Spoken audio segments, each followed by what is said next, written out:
Hello everyone, welcome to my YouTube channel learn with Kanika. आज हम करेंगे यूथ कंपटीशन टाइम्स का यूपी जूनियर सुपर टेट का social studies का प्रैक्टिस सेट 3। इसमें हम इसके पार्ट 1 करेंगे, जिसमें हम 51 से 100 तक के क्वेश्चंस 50 क्वेश्चंस करेंगे। आपको पता ही होगा कि जो हम सोशल स्टडीज़ का जिन्होंने लिया होगा पेपर 2 में, तो उनके पूरे 100 क्वेश्चंस आएंगे 51 से लेके 150 तक के। तो इसमें हम 50 क्वेश्चंस करेंगे और पार्ट 2 में फिर नेक्स्ट 50 क्वेश्चंस करेंगे। अगर वीडियो आपको अच्छी लगे तो इसे अपने फ्रेंड्स तक लाइक एंड शेयर ज़रूर कीजिएगा। साथ ही अगर चैनल पर नए हैं तो चैनल को सब्सक्राइब करना ना भूलें। क्वेश्चन 51। निम्नलिखित में से किस स्थान पर नवपाषाण स्तर पर गेहूं व जौ की खेती के सर्वप्रथम प्रमाण मिलते हैं? तो इसमें अब ये तो बता दिया, अगर ये भी पूछ सकते हैं हम कि नवपाषाण काल में किसकी खेती होती थी, गेहूं और जौ की। अब इसमें पूछा है कि सबसे पहले जो प्रमाण मिले थे, साक्ष्य मिले थे, वो कहाँ पर मिले थे? रंगपुर में, लोथल में, मेहरगढ़ में या कोल्डी हवा में? तो नवपाषाण काल में गेहूं और जौ की खेती के जो सबसे पहले साक्ष्य मिले थे वो मिले थे मेहरगढ़ में। और मेहरगढ़ कहाँ पर है? ये बोलन नदी के किनारे, सिंध और बलूचिस्तान की सीमा पर बोलन नदी के किनारे पर मेहरगढ़ नामक जो स्थल है, वहाँ पर कृषि का सबसे पहले साक्ष्य प्राप्त हुआ था। और इसका उत्खनन कब से स्टार्ट हुआ था? 1977 मीन्स 1977 ईस्वी से शुरू हुआ था। और इसमें जो मेन था वो यही था, गेहूं और जौ की खेती। नेक्स्ट है, ऋग्वेद के किन मंडलों को वंश मंडल के नाम से जाना जाता है? तो इसमें बताना है कि ऋग्वेद के कौन से मंडल हैं जिन्हें वंश मंडल के नाम से जाना जाता है। प्रथम और द्वितीय, फर्स्ट और सेकंड, या सेकंड से 7 तक के, नाइन्थ और 10th, या 8th और 9th। तो जो सेकंड से 7 तक के हैं जो मंडल, उन्हें बोला जाता है वंश मंडल। इन सब में प्रत्येक मंडल में एक एक ऋषि वंश है। ऋषि वंश का है मतलब ये जो हर एक मंडल है वो एक एक ऋषि वंश का है। द्वितीय मंडल, जैसे द्वितीयक मंडल है तो वो गुत्स मद ऋषि को डिनोट करता है। ऐसी जो तृतीय था वो विश्वामित्र ऋषि को, चतुर्थ था वो वामदेव ऋषि को, पंचम मंडल जो है वो आश्रय ऋषि को, और षष्ठम मंडल जो है वो भारद्वाज ऋषि को, और जो लास्ट वाला 7th मंडल है वो है वशिष्ठ ऋषि को। इस टाइप से मतलब ये है कि जो दूसरे से लेकर 7वें तक के जो मंडल हैं उसमें एक एक ऋषि के बारे में बताया गया है, इसी वजह से उन्हें वंश मंडल बोला गया है। और इस जो पूरी संहिता में कितने मंडल हैं ये पूछ सकते हैं कि ऋग्वेद में पूरे मंडल कितने हैं? तो पूरे जो मंडल है वो कितने हैं? 10। और इसमें सूक्त कितने हैं? 1028 सूक्त हैं और 10 मंडल हैं। नेक्स्ट है, मगध में नंद वंश का संस्थापक कौन था? तो मगध में नंद वंश का संस्थापक कौन था? महापद्म नंद। महापद्म नंद जो है नंद वंश का संस्थापक था। और इसे पुराणों में जो है क्षत्रियों का नाश करने वाला भी कहा गया और परशुराम का अवतार भी कहा गया है। नेक्स्ट है, गौतम बुद्ध को एक देवता का स्थान किस राजा के युग में प्राप्त हुआ था? तो गौतम बुद्ध को एक देवता का स्थान प्राप्त हुआ था कनिष्क राजा के युग में। कनिष्क जो है वो कौन से वंश का था? कुषाण वंश का। ये भी हमें याद रखना है। ये कैसे याद रख लेंगे, कैसे हो जाएगा कनिष्क और कैसे हो जाएगा कुषाण वंश? इसी में इन्हें एक देवता का स्थान मिला था। कनिष्क ने जो है बौद्ध धर्म की महायान शाखा का अनुयायी था। इसी वजह से ये बौद्ध धर्म की शाखा में ये याद रखना है कि ये अनुयायी किसकी अनुयायी था? महायान शाखा का। इसी के समय में बौद्ध धर्म की जो चौथी संगति था, ये थी कि बौद्ध धर्म की 4 संगति थी, तो जो 4th वाली संगति थी उसका जो आयोजन हुआ था वो कनिष्क के काल में ही हुआ था। और कहाँ पर हुआ था? कश्मीर में। बौद्ध धर्म जो है 2 भागों में विभाजित हो गया था इसी संगति के बाद से, एक तो हीनयान और एक महायान। तो महायान शाखा का अनुयायी था कनिष्क। नेक्स्ट है, सारनाथ स्तंभ का निर्माण किया गया था। जो सारनाथ स्तंभ का निर्माण था वो किसने कराया था? हर्षवर्धन ने, अशोक ने, गौतम बुद्ध ने या कनिष्क ने? तो सारनाथ स्तंभ का जो निर्माण है वो करवाया था मौर्य सम्राट अशोक ने। सारनाथ का जो स्तंभ है वो अशोक ने जितने भी स्तंभ बनवाए थे उनमें सबसे सर्वश्रेष्ठ जो है वो सबसे अच्छा सारनाथ का स्तंभ ही माना जाता है। इसके जो शीर्ष भाग पे कौन सा फूल है हमें ये याद रखना है, उल्टा कमल मीन्स लोटस जो है वो उल्टा है, ये याद रखना है। ये पूछ सकते हैं कौन सा फूल है, तो कमल का फूल है, वो भी उल्टा है, जिसके ऊपर गोल पट्टी के चारों दिशाओं में 24 तिल्ली वाला जो चक्र है वो बना हुआ है। और बीच स्थान में इसमें चारों दिशाओं में एक तो हाथी है, एलिफेंट, सांड हो जाएगा, घोड़ा, और सिंह, ये चारों बने हुए हैं। और जो पट्टी के ऊपरी भाग में चारों दिशाओं में मुख किए हुए तथा एक दूसरे से पीठ लगाए हुए, मतलब जैसे एक दूसरे की साइड है, चारों दिशाओं में मुख करे हुए, इस टाइप से है कि एक नॉर्थ में, एक वेस्ट में और एक ईस्ट में, इस टाइप से चारों दिशाओं में सिंह की मीन्स शेर की सजीव मूर्तियां हैं जो बुद्ध की शक्ति का प्रतीक हैं। तो इसका आंसर हो जाएगा ऑप्शन बी। नेक्स्ट है तृतीय संगम कहाँ हुआ था। तो जो तृतीय संगम था, संगम का जो तात्पर्य है वो प्राचीन भारत में किस चीज़ से रिलेटेड था, कवियों की गोष्ठी, जो कवियों की गोष्ठी होती थी उसको बोला जाता था संगम। तो इसमें जो कवियों द्वारा फिर इसीलिए रचित जो साहित्य था उसको संगम साहित्य ही बोला जाता था। इसके 3 महत्वपूर्ण राज्य थे, एक तो चोल और चेर और पांडे, जिनमें इनका मेन उल्लेख मिलता है। अब इसमें पूछा गया है कि तृतीय संगम कहाँ पर हुआ था, तो वो हुआ था मदुरई में। और इसके जो संरक्षक थे वो कौन थे, पांडे। इसमें 3 संगम हुए थे, फर्स्ट, सेकंड और थर्ड। फर्स्ट जो हुआ था वो भी मदुरई में ही हुआ था, सेकंड हुआ था अलेव में और थर्ड भी मदुरई में ही हुआ था। तो इसका आंसर हो जाएगा ऑप्शन सी। नेक्स्ट है सती प्रथा का अभिलेखीय साक्ष्य कहाँ से मिलता है। तो सती प्रथा का जो एकमात्र उल्लेख है वो कहाँ से मिला है, हमें गुप्त काल का एक उल्लेख है, ये है एरण अभिलेख। एरण अभिलेख जो गुप्त काल का था इससे मिला है सती प्रथा का, इसके बारे में जो इसका साक्ष्य है, इसका सबूत जो है वो यहाँ से मिला है। नेक्स्ट है निम्नलिखित में से कौन सुमेलित नहीं है। हमें ये देखना है कि किसकी कौन सी रचना सुमेलित नहीं है। कालिदास की रघुवंश है, ये भी ठीक है। भास की स्वप्रास बदत्ता है, ये भी ठीक है। और सुबुंदू जो है, सुबुंदू की कादम्बरी है, तो ये गलत है। जो कादम्बरी है वो किसकी है, बाणभट्ट की, ये पूछ ली जाती है। तो कादम्बरी किसकी है, बाणभट्ट की। तो ऑप्शन सी हमारा रॉन्ग हो जाएगा। और हर्ष की है रत्नावली, और हर्ष ने ही हर्षचरित की भी रचना की थी। तो इसका आंसर होगा ऑप्शन सी। नेक्स्ट है भारत।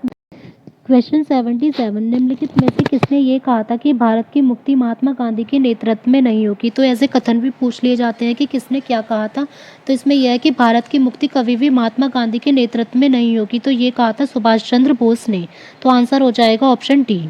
नेक्स्ट है सिविल सेवा के लिए प्रतिस्पर्धी परीक्षा की व्यवस्था सिद्धांत रूप में निम्नलिखित वर्ष में स्वीकार की गई थी। तो जो सिविल परीक्षा की, सिविल सेवा के लिए जो कॉम्पिटिटिव एग्ज़ाम की व्यवस्था है वो कौन से वर्ष में एक्सेप्ट की गई थी, इसमें ये पूछा गया है। तो वो की गई थी 1853 में। जो 1853 में चार्टर एक्ट आया था उसमें ये डिसाइड किया गया था कि सिविल सेवा के लिए कॉम्पिटिशन एग्ज़ाम होगा जिससे कि भर्ती की जाएगी। नेक्स्ट है सूची फर्स्ट को सेकंड से सुमेलित करना है। इसमें समाचार पत्र दिया हुआ है और उनके संपादक दिए हुए हैं। तो ये देखना है कि कौन सा किससे मैच होगा। तो हिंदू, पहले हमें देखना है कि हिंदू समाचार पत्र के संपादक कौन थे। तो हिंदू के थे जी सुब्रमण्यम अय्यर, तो पहले का हमारा हो जाएगा थर्ड। फिर नेक्स्ट है सुधारक, सुधारक के संपादक थे जी के गोखले, या बोल सकते हैं गोपाल कृष्ण गोखले, तो बी का हो जाएगा हमारा 2। Voice of India, voice of India के आएंगे दादा भाई नौरोजी, तो सी का हो जाएगा हमारा फर्स्ट।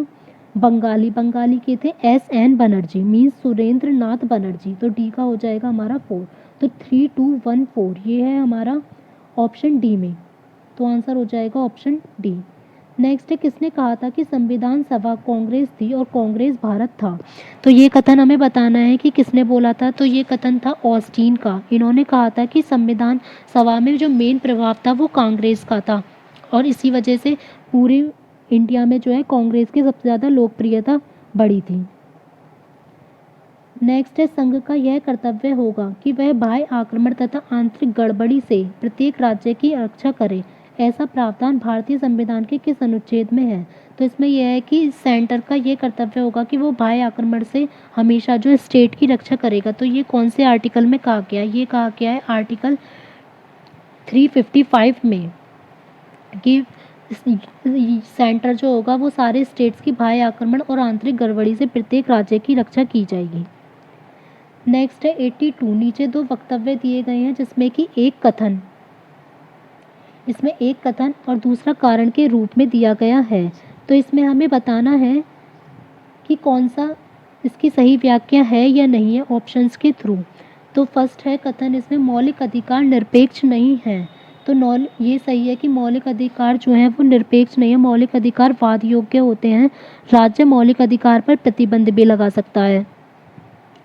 कारण है कि संविधान द्वारा प्रदत्त मौलिक अधिकार न्यायिक व्याख्याओं के अधीन है। तो जो मौलिक अधिकार बनाए गए हैं संविधान द्वारा, तो उसमें हम न्यायालय में उसमें जा सकते हैं, लेकिन अगर पूछा जाएगा डीपीएसपी के लिए तो उसमें हम न्यायालय में उन्हें लेकर नहीं जा सकते। लेकिन अपने मौलिक अधिकारों के लिए कोई भी इंसान सुप्रीम कोर्ट जा सकता है। तो इसमें कारण भी सही है और कथन भी सही है। तो आंसर हो जाएगा ऑप्शन ए और आर दोनों सही है तथा आर ए की सही व्याख्या है।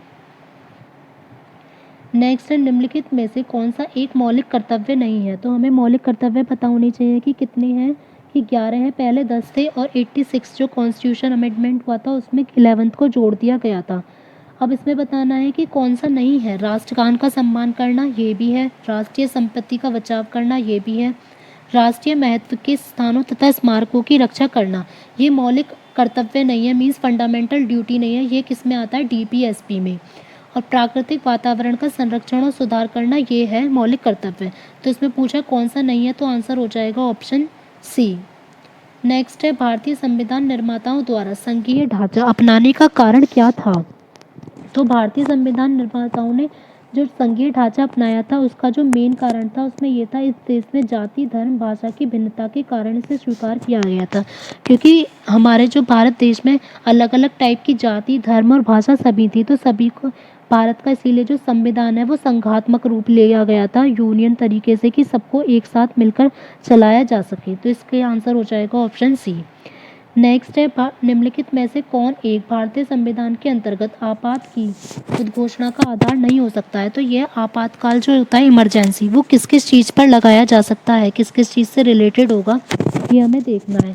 तो एक तो युद्ध से रिलेटेड, जब युद्ध होगा, अगर कहीं से बाह्य युद्ध हो रहा है तो कर सकते हैं, आपातकाल लग सकता है। बाह्य आक्रमण होगा तो भी लग सकता है। सशस्त्र विद्रोह होगा तो भी आपातकाल की घोषणा हो सकती है। लेकिन अगर आंतरिक अशांति होगी तो नहीं हो सकती। उल्टा अगर अंतर्राष्ट्रीय अशांति अगर फैलेगी तो आपातकाल की घोषणा की जा सकती है। अगर भारत के या किसी भी भाग को सुरक्षा को युद्ध या बाह्य आक्रमण या सशस्त्र विद्रोह के कारण खतरा अगर उत्पन्न हो गया है तो आर्टिकल 352 के अकॉर्डिंग राष्ट्रपति जो है वो आपातकाल की घोषणा कर सकता है। लेकिन आंतरिक गड़बड़ी के आधार पर आपातकाल नहीं लगाया जा सकता है। नेक्स्ट है, निम्नलिखित में से किस विषय पर राष्ट्रपति के लिए मंत्रिपरिषद से सलाह लेना आवश्यक नहीं है? तो कौन सा विषय ऐसा है जिसपे प्रेसिडेंट जो है वो मंत्रिपरिषद की सलाह लेनी ज़रूरी नहीं है कि वो ले ही? राजदूतों की नियुक्ति इसमें लेते हैं, किसी की भी नियुक्ति होगी, विधेयकों पर स्वीकृति करना, इस पर राष्ट्रपति को ज़रूरी नहीं है कि वह मंत्रिपरिषद की सलाह ले ही। लेकिन राज्यपाल द्वारा प्रेषित विधायकों की स्वीकृति इसमें भी ज़रूरी होती है और लोकसभा भंग करने में भी ज़रूरी होगी। तो इसमें आंसर हो जाएगा ऑप्शन बी, विधेयकों पर स्वीकृति देना। इसका कोई प्रावधान नहीं है कि विधेयकों पर स्वीकृति देने के लिए राष्ट्रपति मंत्रिपरिषद से सलाह लेगा। नेक्स्ट है, राष्ट्रपति द्वारा जारी अध्यादेश जिस अवधि तक मान्य होंगे वह अवधि है। तो जो राष्ट्रपति द्वारा अध्यादेश जारी किया जाता है उसका जो अवधि होती है वो हमें बतानी है। तो वो कब तक रहता है लागू? 6 महीने तक। और इससे जो ज़्यादा बढ़ के वो 7.5 महीने तक केवल बढ़ सकती है, इससे ज़्यादा बिल्कुल भी नहीं बढ़ सकती। तो इसमें जो क्वेश्चन के अकॉर्डिंग है ऑप्शन में, तो वो आ जाएगा मैक्सिमम वाला 6 महीने। नेक्स्ट है, अगर कोई धन विधेयक लोकसभा द्वारा स्वीकृत हो जाता है, एक तो ये याद रखना है कि हमेशा जो मनी बिल होगा वो सबसे पहले लोकसभा में ही जाएगा और उसका आर्टिकल कौन सा होता है? 110। तो राज्यसभा इसे अधिक से अधिक कितने दिन के लिए रोक सकती है? अगर लोकसभा उसे स्वीकृत कर लेता है तो राज्यसभा केवल ज़्यादा से ज़्यादा 14 दिन के लिए ही उस मनी बिल को रोक सकती है। तो आंसर हो जाएगा ऑप्शन डी। नेक्स्ट है, किस सदन के सदस्यों द्वारा बहुमत से अविश्वास प्रस्ताव पास होने पर मंत्रिपरिषद को त्यागपत्र देना पड़ेगा? तो किस सदन के सदस्यों से बहुमत पास होना जरूरी है जब मंत्रिपरिषद को त्यागपत्र देना पड़ेगा? तो वो है मेन इंपॉर्टेंट इसमें लोकसभा, क्योंकि जो मंत्रिपरिषद होती है वो हमेशा लोकसभा के लिए उत्तरदायी होती है। तो अगर लोकसभा के सदस्यों द्वारा के बहुमत से अविश्वास प्रस्ताव पारित हो जाएगा तो मंत्रिपरिषद को अपने पद से त्यागपत्र देना पड़ेगा। नेक्स्ट है, निम्न में से किस संवैधानिक संशोधन के द्वारा राष्ट्रपति को मंत्रिपरिषद की सलाह मानने के लिए बाध्य कर दिया गया है? तो राष्ट्रपति को कौन से आर्टिकल के अकॉर्डिंग, मीन्स जो संवैधानिक संशोधन किया गया था, कॉन्स्टिट्यूशन अमेंडमेंट कौन सा है जिसके अकॉर्डिंग राष्ट्रपति को मंत्रिपरिषद की सलाह माननी होगी? तो वो है 42। इसी को हम बोलते हैं मिनी कॉन्स्टिट्यूशन, क्योंकि सबसे ज़्यादा जो अमेंडमेंट है, संशोधन, वो 42 42वें संशोधन में ही किए गए हैं। तो इसमें हो जाएगा आंसर ऑप्शन ए। नेक्स्ट है, निम्नलिखित में कौन सी किसी राज्य के राज्यपाल को दी गई विवेकाधीन शक्तियां हैं? तो कौन कौन सी शक्तियां जो राज्यपाल के पास होती हैं?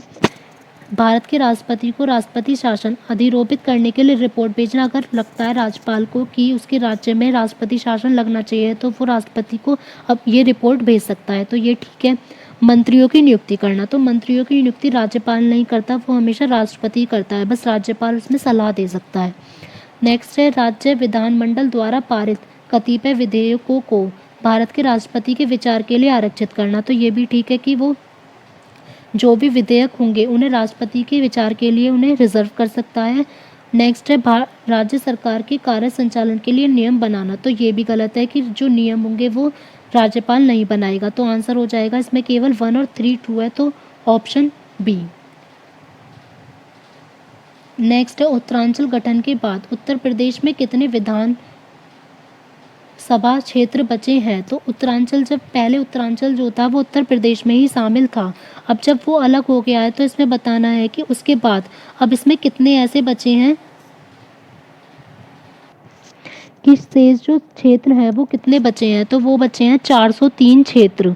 इसमें जो विधानसभा की उत्तर प्रदेश में अब टोटल उत्तरांचल को निकालने के बाद जो सीट है वो है 403। और इसमें एक सदस्य जो है वो एंग्लो इंडियन होता है, जिसे राज्यपाल द्वारा नामित किया जाता है। और लोकसभा में जो उत्तर प्रदेश में सीटों की संख्या है वो कितनी है? 80, और राज्यसभा में कितनी है? 31। नेक्स्ट है, भारत के सर्वोच्च न्यायालय की शक्ति के विषय में निम्नलिखित में से कौन सा कथन इसमें बताना है कि सही नहीं है? फर्स्ट है, इसके पास जनता की। क्वेश्चन 59, भारत में प्रथम मुस्लिम आक्रमणकारी था। इसमें बताना है कि जो प्रथम मुस्लिम आक्रमणकारी था भारत का, वो कौन था? कुतुबुद्दीन ऐबक, महमूद गजनबी, मोहम्मद बिन कासिम या मोहम्मद गौरी? तो जो प्रथम मुस्लिम आक्रमणकारी था वो कौन था? मोहम्मद बिन कासिम। तो आंसर हो जाएगा ऑप्शन सी। और इसने कौन से ईयर में आक्रमण किया था? 711 ईस्वी में इसने भारत पर आक्रमण किया था। नेक्स्ट है, निम्नलिखित युग्मों में से कौन सा सही सुमेलित नहीं है? एक तरफ हमें रियासत दी हुई है और दूसरी तरफ शासक दिया हुआ है, तो देखना है कि कौन सा सही मैच नहीं है। देवगिरी का शंकर देव, तो ये ठीक है। नेक्स्ट है, वारंगल का रामचंद्र देव। तो जो वारंगल के शासक थे, वारंगल जो रियासत थी उसके जो शासक थे वो रामचंद्र देव नहीं थे, वो कौन थे? रुद्रदेव। नेक्स्ट है, होयसल। होयसल का ठीक है, उनके शासक, वहाँ के शासक थे वीरभल्लाल, और मदुरा के थे वीर पांड्या। तो इसमें आंसर कौन सा हो जाएगा? Option B. नेक्स्ट है, सर्व कर लगाया जाता था। तो ये जो सर्व कर था ये किस पर लगाया जाता था? इसमें ये पूछा गया है व्यापार पर, सिंचाई पर, गैर मुसलमानों पर या उद्योग पर। तो ये सर्व कर किसने शुरू किया था? जो फिरोज शाह तुगलक था उसने सबसे पहले ये कर शुरू किया था। और किस पर लगाया जाता है? ये कर सिंचाई पर। इसे हक ए सर्व के रूप में जाना जाता था, जिसमें सिंचाई भूमि के उत्पादन का 1/10वां भाग होता था वो कर के रूप में देना होता था। नेक्स्ट है, वह युग्म जो सही सुमेलित नहीं है उसको इंकित कीजिए। तो इसमें देखना है, बाज बहादुर दिया हुआ है मालवा, ये ठीक है कि बाज बहादुर कहाँ के थे? मालवा। कुतुब शाह गोलकोंडा, ये भी ठीक है। सुल्तान मुजफ्फर शाह गुजरात के। लेकिन ये जो है यूसुफ आदिल शाह, ये अहमदनगर के नहीं थे। अहमदनगर के यहाँ पर अहमदनगर के जो थे वो यूसुफ आदिल शाह नहीं थे, वो कौन थे? निजाम शाही। तो अहमदनगर का इसमें मैच नहीं है, तो आंसर हो जाएगा ऑप्शन डी। नेक्स्ट है, फतेहपुर सीकरी का इबादत खाना क्या था? तो फतेहपुर सीकरी का इसमें बताना है हमें इबादत खाना क्या था।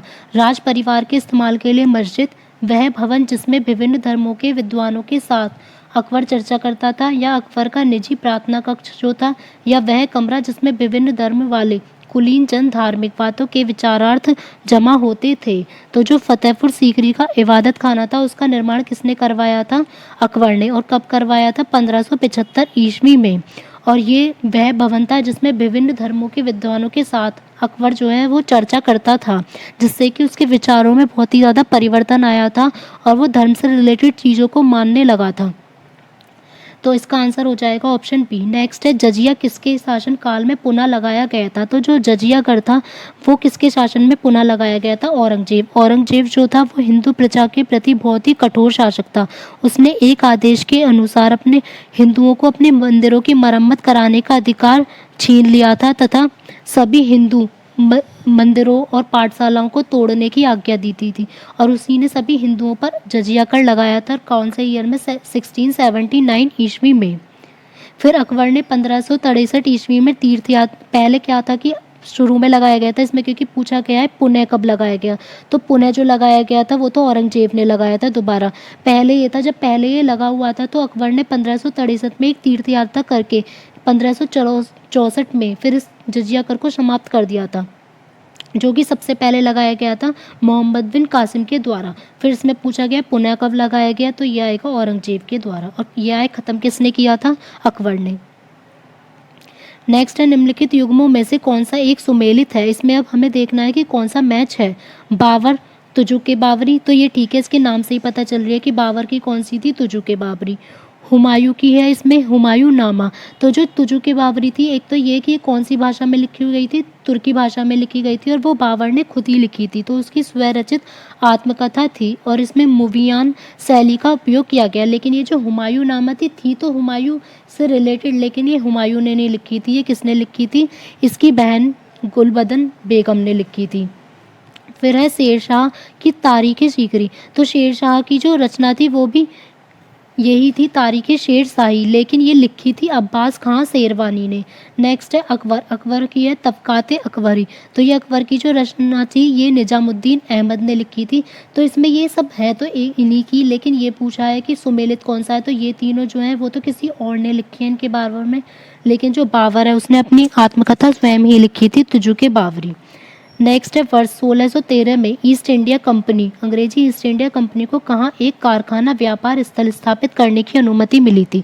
तो जो ये था कि दिसंबर 1600 में चार्टर एक्ट द्वारा ब्रिटेन की रानी ज्योति एलिजाबेथ फर्स्ट ने उन्होंने एक व्यापारिक company the governor and the company of merchant of London, मतलब ईस्ट इंडिया कंपनी की स्थापना की थी 1600 ईस्वी में। अब इसमें पूछा गया है कि 1613 में कहाँ पर उन्हें अनुमति मिली थी, तो ये जो सबसे पहले कारखाना स्थापित करने की अनुमति मिली थी वो मिली थी सूरत में। और ये अनुमति दी किसने थी? जहांगीर ने फरमान दिया था कि उसने आज्ञा दे दी थी हॉकिंस को कि वहाँ पर वो कंपनी स्थापित कर सकते हैं। नेक्स्ट है बंगाल में स्थायी बंदोबस्त का विचार सर्वप्रथम किसने दिया था? तो बंगाल में जो स्थायी बंदोबस्त का विचार था उस टाइम पे जो बंगाल के वहाँ के जो गवर्नर जनरल थे वो कौन थे? Warren Hastings. उनके शासनकाल में सबसे पहले जो फिलिप फ्रांसिस था उसने दिया था, तो इसका आंसर हो जाएगा ऑप्शन सी, फिलिप फ्रांसिस ने बंगाल में स्थायी बंदोबस्त का विचार दिया था। इस प्रणाली के अंतर्गत ये था कि जमींदारों को जमीन का स्वामी मानकर उनसे भू राजस्व जो है उसको वसूल किया जाता था, जिसका कर गवर्नमेंट को जाता था। नेक्स्ट है निम्नलिखित विद्रोह में से किसको बंकिम चंद्र चटर्जी ने अपने उपन्यास आनंद मठ में उल्लेख करके प्रसिद्ध किया? तो कौन से विद्रोह को बंकिम चंद्र चटर्जी ने अपने उपन्यास, अब ये पता चल गया कि बंकिम चंद्र चटर्जी ने कौन सा उपन्यास लिखा था? आनंद मठ। और इसमें यह है उन्होंने लिखा कौन से उसमें जो कौन से विद्रोह के बारे में लिखा गया, तो वो लिखा गया था सन्यासी विद्रोह के बारे में। सन्यासी विद्रोह जो है वो भारत की आज़ादी के लिए था कि वहाँ भारत की आज़ादी में क्या क्या किस टाइप से शामिल था, तो ये सब इन्होंने आनंद मठ में लिखा था। नेक्स्ट है 19वीं शताब्दी में विडो रेमिरेज एसोसिएशन का संस्थापक कौन था? तो इसमें हमें बताना है कि जो 19वीं शताब्दी में विडो, तो इसमें आ जाएगा, ये इंग्लिश में दिया हुआ है, हिंदी में लिख के विडो मीन्स आ जाएगा विधवा रीमैरिज एसोसिएशन। तो विधवा पुनर्विवाह सभा विडो रीमैरिज एसोसिएशन की स्थापना किसने की थी? तो ये स्थापना की थी विष्णु शास्त्री पंडित ने, और ये कब की थी? 1850 ईस्वी में।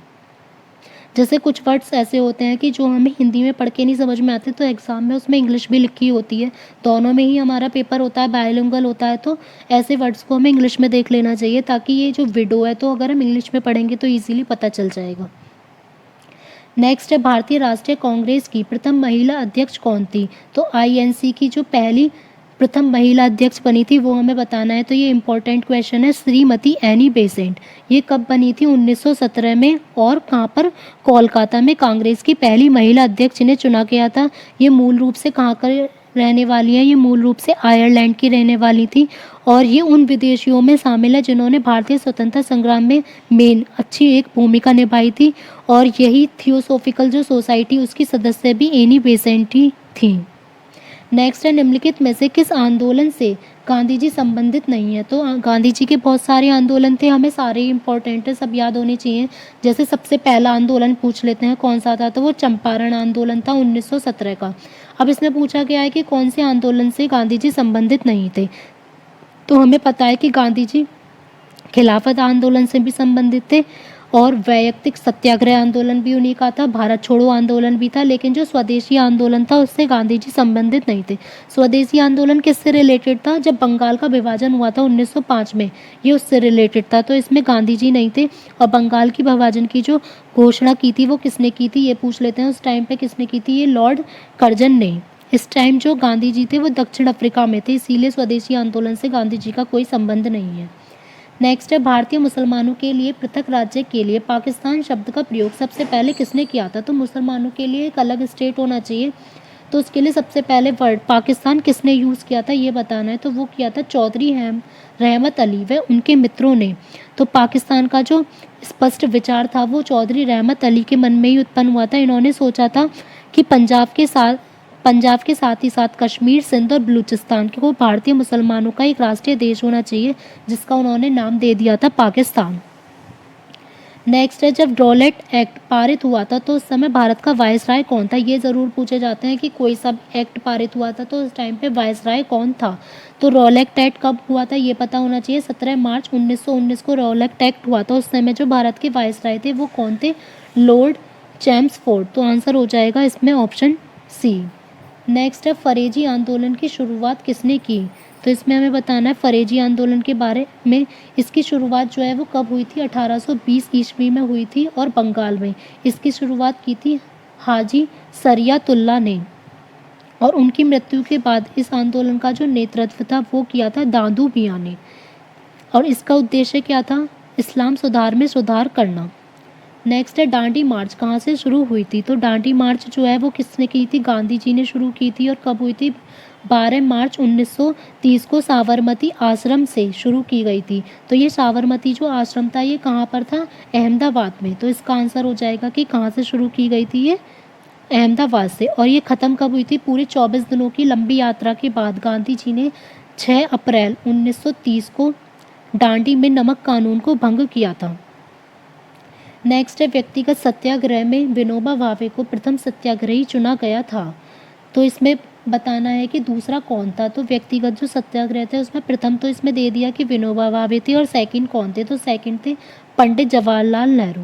अखिल भारतीय कांग्रेस समिति द्वारा ये सितंबर 1940 में व्यक्तिगत सत्याग्रह का प्रस्ताव पारित हुआ था, जिसमें विनोबा भावे तो प्रथम सत्याग्रही थे और दूसरे सत्याग्रही थे पंडित जवाहरलाल नेहरू। नेक्स्ट है, निम्न में से किसने यह लिखा था? नेक्स्ट है, भारत के सर्वोच्च न्यायालय की शक्तियों के विषय में कौन सा कथन सही नहीं है? इसमें ये देखना है, इसके पास जनता के मूल अधिकारों की रक्षा के लिए आदेश जारी करने की अनन्य शक्ति है। तो इस टाइप का सुप्रीम कोर्ट के पास कोई भी अधिकार नहीं है कि वो जनता के मूल अधिकारों के लिए आदेश जारी करने की अनन्य शक्ति है। ये किसके पास है? हाई कोर्ट के पास। ये कौन से आर्टिकल से है? 226 से। नेक्स्ट है, यह अंतरशासकीय विवादों में मूल व अनन्य क्षेत्राधिकार रखता है। ये भी ठीक है। यह भारत के राष्ट्रपति द्वारा कानून के प्रश्न या किसी तथ्य को निर्दिष्ट किए जाने पर सलाहकार अधिकार रखता है। ये भी ठीक है। इसके पास अपने ही निर्णय या आदेश पर पुनर्विचार भी कर सकता है। तो ये तीनों तो ठीक है, लेकिन ऑप्शन ए हमारा ठीक नहीं है। तो आंसर हो जाएगा ऑप्शन ए। नेक्स्ट है, किसी उच्च न्यायालय के न्यायाधीश को उसके कार्यालय में उसके पद से कैसे किसके द्वारा हटाया जा सकता है? तो कोई अगर हाई कोर्ट का न्यायाधीश है तो उसके कार्यालय में मीन्स जब तक वो रिटायर नहीं हुआ है तो उससे पहले उसके पद से कैसे हटाया जा सकता है? तो उसे हटाया जा सकता है संसद के 2/3 बहुमत से पारित संकल्प के आधार पर राष्ट्रपति द्वारा। राष्ट्रपति हटाएगा जब संसद का 2/3 बहुमत उसे प्राप्त हो जाएगा। नेक्स्ट है पंचायतों को संवैधानिक दर्जा प्रदान किया गया था। तो पंचायतों को कौन से आर्टिकल के अकॉर्डिंग संवैधानिक दर्जा प्रदान किया गया था? तो 243 आंसर हो जाएगा ऑप्शन बी 243 के अंतर्गत। और ये कौन से भाग में है? संविधान के भाग 9 में है। नेक्स्ट है संविधान के 73वें संशोधन अधिनियम 1992 के अंतर्गत पंचायती राज व्यवस्था में किस पर लागू नहीं होगी? तो कौन कौन से ऐसे क्षेत्र हैं जिन पर लागू नहीं होगी? तो ऐसे 4 क्षेत्र हैं। एक तो लक्षद्वीप, नागालैंड, मिजोरम और मेघालय। तो इसमें ऑप्शन में ही देख लेने हैं, फर्स्ट में ही आ रहे हैं नागालैंड, मेघालय, मिजोरम। तो इन 4 जो ऐसे क्षेत्र हैं इन पर जो 73वां संशोधन अधिनियम है पंचायती राज व्यवस्था का, तो ये लागू नहीं हो सकता। और सबसे पहले कहाँ पर लागू हुआ था पंचायती राज व्यवस्था? राजस्थान के नागौर जिले में। नेक्स्ट है निर्वाचन आयोग निम्नलिखित में से किसके अधीन कार्य करता है? तो जो निर्वाचन आयोग होता है वो गृह मंत्रालय, विधि मंत्रालय या प्रधानमंत्री सचिवालय, तो इनमें से किसी के भी अधीन ये कार्य नहीं करता है। इसका अपना एक राजनीतिक अधिकार होता है। इसको एक अलग अंग बनाया गया निर्वाचन आयोग, ये किसी के अंडर वर्क नहीं करेगा। और आर्टिकल कौन सा है? 324 जो इलेक्शंस का है। नेक्स्ट है संघ लोक सेवा आयोग का सदस्य अपने पद पर कब तक बना रह सकता है? तो यूपीएससी जो सदस्य होगा वो ये बताना है कब तक अपने पद पर बना रह सकता है। 6 वर्ष तक, या तो 6 वर्ष पूरे होने चाहिए या उसकी 65 की एज पहले हो जाएगी। तो वो तो इन दोनों में से जो भी चीज़ पहले होगी, या तो 6 वर्ष या 65 वर्ष की आयु। नेक्स्ट है निम्नलिखित में से राष्ट्रीय विकास परिषद का भारत में कौन सा मेन कार्य है? तो राष्ट्रीय विकास परिषद का जो मेन कार्य है योजना के क्रियान्वयन हेतु राज्यों के संसाधन व प्रयासों को गतिशील करना, भी सभी महत्वपूर्ण क्षेत्रों में नीतियों का विकास करना, देश के सभी क्षेत्रों में संतुलित विकास को सुनिश्चित करना। तो ये तीनों ही हैं। तो आंसर हो जाएगा ऑप्शन डी उपयुक्त सभी। नेक्स्ट है चुनावी बॉन्ड्स मीन्स इलेक्टोरल जो बॉन्ड्स हैं से संबंधित कौन सा कथन सही नहीं है? तो इसमें हमें देखना होगा कि कौन सा कथन इसमें सही नहीं है। तो इसमें नहीं है। तो चुनावी बॉन्ड्स केवल वही राजनीतिक दल प्राप्त कर सकता है जिसने लोकसभा चुनावों में कम से कम 1% वोट प्राप्त किया हो। तो ये ठीक है कि ये केवल उन्हें ही मिलता है जिन्होंने लोकसभा चुनाव में कम से कम 1% वोट जिन्हें मिली हो। State bank of India SBI चुनावी बॉन्ड जारी करने के लिए एकमात्र बैंक है। तो ये जो चुनावी बॉन्ड्स इलेक्टोरल बॉन्ड जो जारी किए जाते हैं वो कौन सा बैंक करता है? State bank of India. चुनावी बॉन्ड्स का प्रावधान होने से राजनीतिक दलों को मिलने वाले नकद जो है उससे नकद चंदे में कमी आएगी, ये भी ठीक है। नेक्स्ट है वैधता अवधि समाप्त हो जाने के बाद भी चुनावी बॉन्ड्स जमा करके राजनीतिक दल भुगतान कर सकते हैं। तो ये ठीक नहीं है कि वैधता जो अवधि समाप्त करने के बाद उस राजनीतिक दल का भुगतान नहीं कर सकते। तो ऑप्शन हो जाएगा डी इसमें।